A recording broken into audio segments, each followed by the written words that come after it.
What's happening, people? What is happening? How's everyone doing? Hopefully you're all doing it grand. It's 11 days till Christmas, you know. 11, well, in fact, by the time this video goes up, 10 days till Christmas. And I still haven't bought shit for anybody. Not good. Not good at all. At this rate, the only person that's going to get anything off me is my mum. It's not good.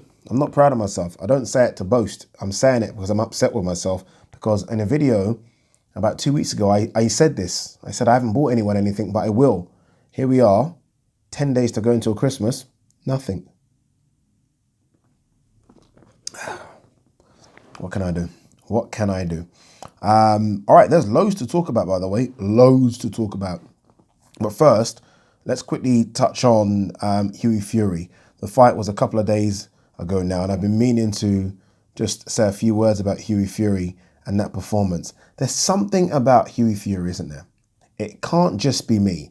There's something that makes me feel like there's a very, very good boxer in there. Like, I see flashes of things he does, and I'm like, okay. I'm not. That's the way I know it's only Maris Vac. I know everyone's gonna say, "Ade, calm down." It's Maris Vac. Maris Vac's 40 and moves like he's 60. I get it. I know those things, but still, nonetheless, Hughie Fury does things in the ring that make me sit up and go, "There's something there." Some people might say he might not ever reach whatever is there. True, he might not, but I'm telling you now, there's something there. He is, and I think we sometimes take this for granted. I think he came in around 17 and a half stone, I think. Could be wrong. I haven't checked it. And he's, what, 6'5". He moves around like a light heavyweight. In fact, I know light heavyweights that don't move like Hughie Fury. He moves around like a super middle.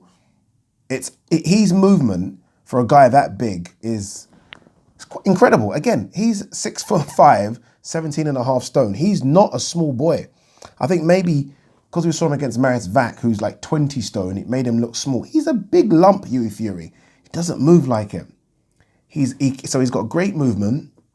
He's got a very good boxing brain. Trust me, and we'll talk about that in a minute. He's got one hell of a chin that no one seems to talk about. I've seen Kubrat Pulev, who's not the biggest puncher in all, but Kubrat Pulev's cracked him. Joseph Parker can crack a bit. He's cracked him. Didn't crack him a lot in that fight, maybe once or twice, but Povetkin cracked him. Didn't budge. Didn't budge. No one talks about this guy's chin. I don't even remember a fight where he's been really severely wobbled. Pulev, I thought, beat him handily, but I don't ever remember him wobbling like, oh my God, he's in trouble. Got one hell of a chin, but he's got a really good boxing IQ as well. Against Maris Vac, we saw something that I've not really seen, apart from maybe when he fought Sam Sexton, and that was British level, is him being very aggressive from the outset. Something that he's been accused of not being in his last couple of fights, especially last couple of fights against the elite guys, so not those other people that he fights in between elite. But Povetkin especially, he got a lot of criticism for not being aggressive against Povetkin. He came out super aggressive here, like he almost has a point to prove.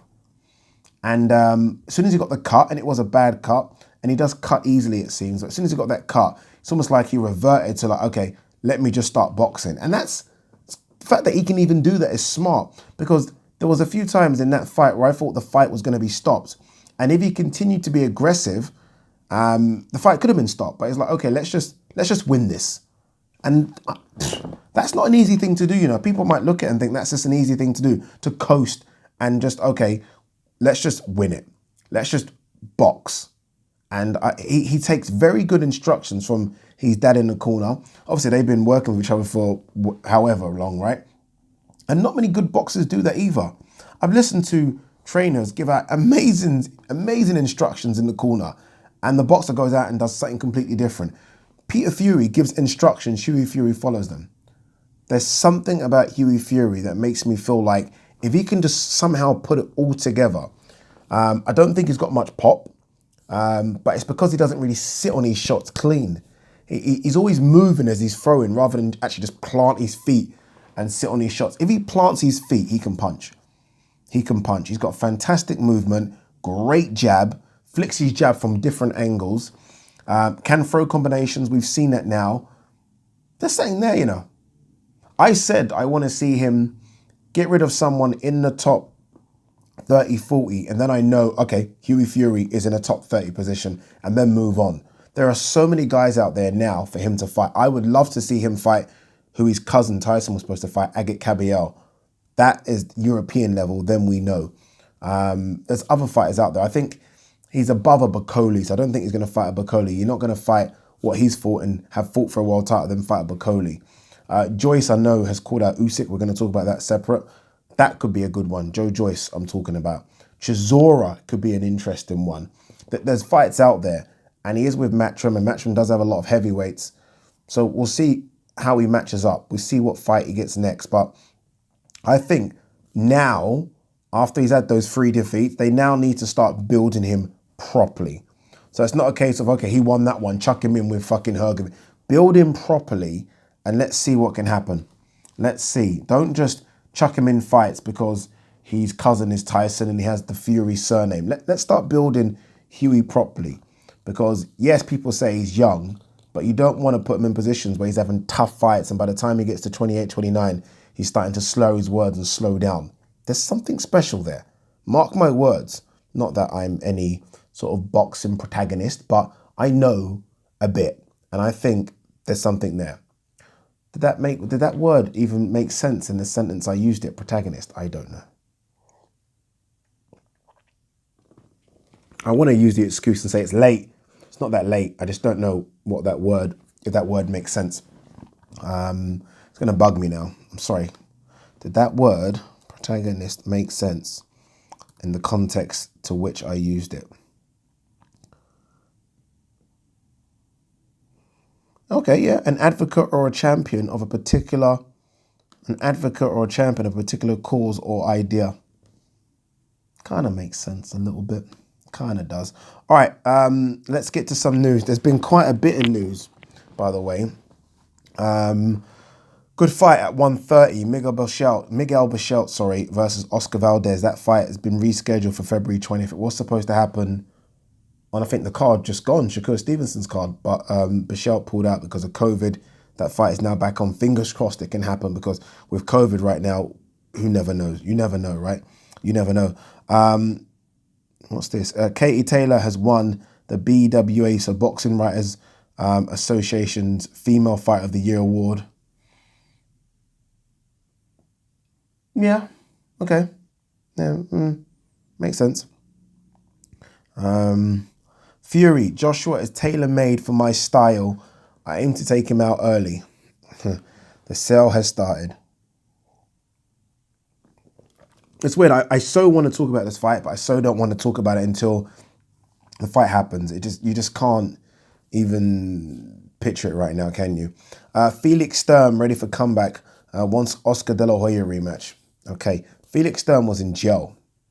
It's crazy to think. People might say, Oscar De La Hoya rematch. Yeah, he beat Oscar. I don't know if you guys remember this. He beat Oscar, I'm going to say about 15 years ago, maybe longer. It was the fight Oscar had to win to get the Bernard Hopkins fight. Oscar did not win that fight. One of the worst robberies I've seen. But obviously they had to give it to Oscar because the Bernard Hopkins fight was pretty much already signed. So he wants that fight again. I don't know. I don't know, man. These boxers and just not wanting to quit. Just, all right. Povetkin, still recovering from COVID, will not face Dillian Whyte in January. That's interesting. And that must be a serious bout of COVID, by the way. I don't know. There are a number of fights out there for Dillian Whyte. A number of fights that he can take. We'll just see what Eddie's able to do with him. Yes, he wants the rematch. I mean, do you take a gimme fight just in case? I mean, you take someone tough and you lose and you don't get the opportunity to kind of avenge your defeat. I don't know what he does. I'm trying to think of a fight I would like to see Dillian Whyte in.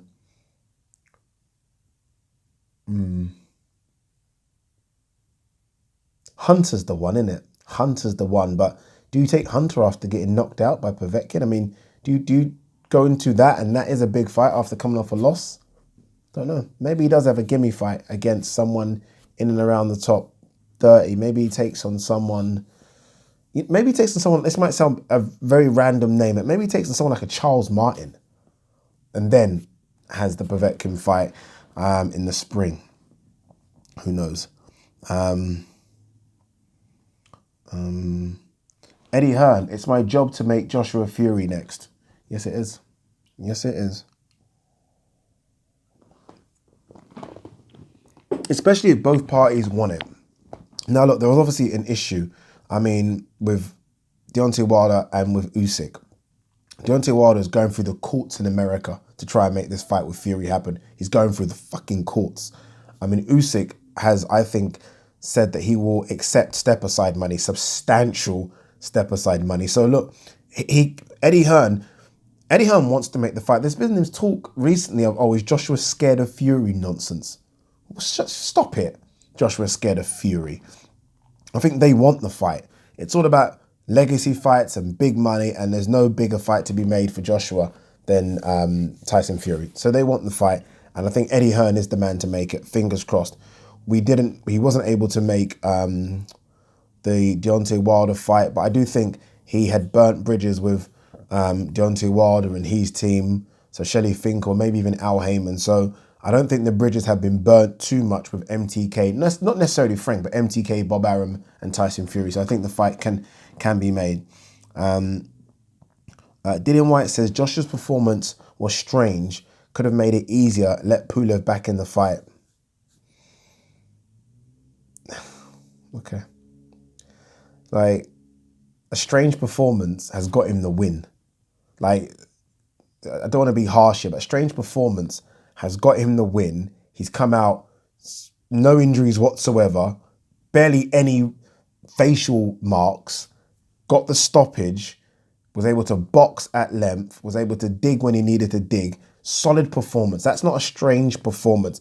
That is a boxing performance. Dillian White might find that boring, but there's a reason why Dillian White got knocked out in his last performance. And that's not, I'm not being a dick here, but I just don't like sentences like that, like strange performance. It wasn't a strange performance. It was a good boxing performance, and he got the job done. People have got to start looking at that performance.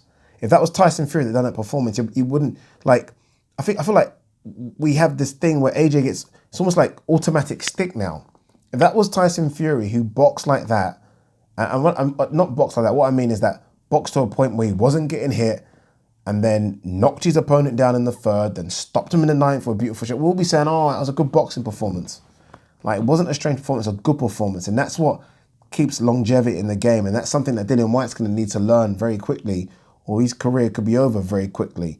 Like, it's not always about, like, putting on a performance for the fans, or even though there was no fans in his last fight, but, you know, just trying to be mano. Sometimes it's about knowing your weakness and just almost making sure that weakness doesn't come through by boxing the way you have to box. Hopefully that makes sense. I don't know if it does. Apologies if it doesn't, people. Apologies. Spence, I'm on the verge of cleaning out 147. I fought better foes than Crawford. Yep, I have no problem with that sentence. I don't know about on the verge of cleaning out. I mean, there are some good fighters out there, you know. Ennis is out there. Jared Ennis. Jared Ennis. Jared Ennis? It's Jared Ennis, isn't it? Sorry, this is what this computer's for. Yeah, it's Jared Ennis. Obviously, Jared Ennis is away from Spence in terms of even being in that radar, but there are other guys coming up. Virgil Ortiz, there's other people coming up, but yeah, he's on the verge. Furman's still there, Pac-Man's still there, Crawfish. So there's a few people out there, so he's definitely not on the verge. But he did say, I read somewhere that he said 2 or 3 more fights and he's going up to 154. We'll see. We'll see what those guys are. Robert Garcia on Mikey Chase and Pacquiao fight. He could be wasting his time. Yeah. Sorry, when was the last time Mikey fought? 1 second. Don't tell me that Mikey's last fight was Spence. Can't have been. It can't have been. Surely not. 1 second.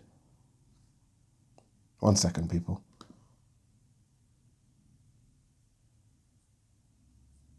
No, it wasn't. Sorry. Thank God. It was Jesse Vargas. I completely forgot about that fight. Okay. Whew. About to say, surely you don't fight Spence, who then nearly dies in a car crash and he comes back before you.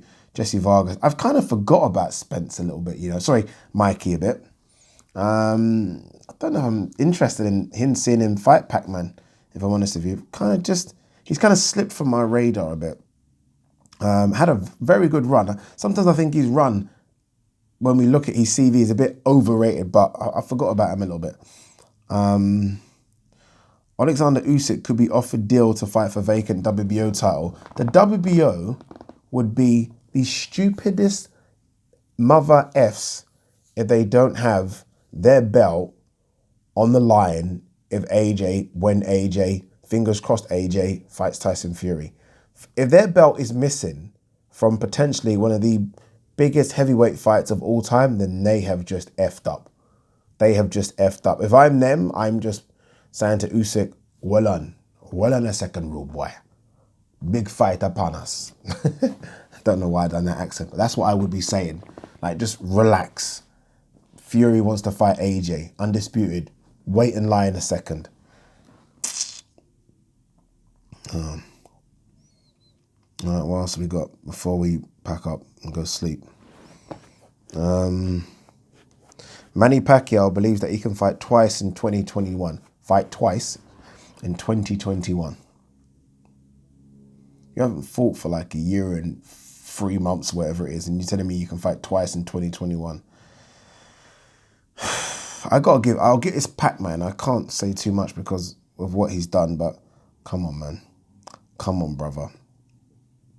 All right, that's it. Callum Smith versus Canelo this weekend, or should I say, yeah, it's Callum Smith versus Canelo. It's not Canelo versus Callum Smith. Callum Smith's the champion. I was thinking about doing a live stream, like a live watch along for it, but it's just too late in the morning. No one's going to be up at that time, especially over here in the UK. So we won't do that, but we will do a live on Sunday talking about the fight. I'm going to do some videos in the lead up to it. Today being Monday, so we'll do some videos throughout the week as we build up to it. It's going to be a big fight. I might do a live on Thursday evening. Yeah, I might do a live Thursday evening talking about the fight. We'll see. We'll decide. Peace and love.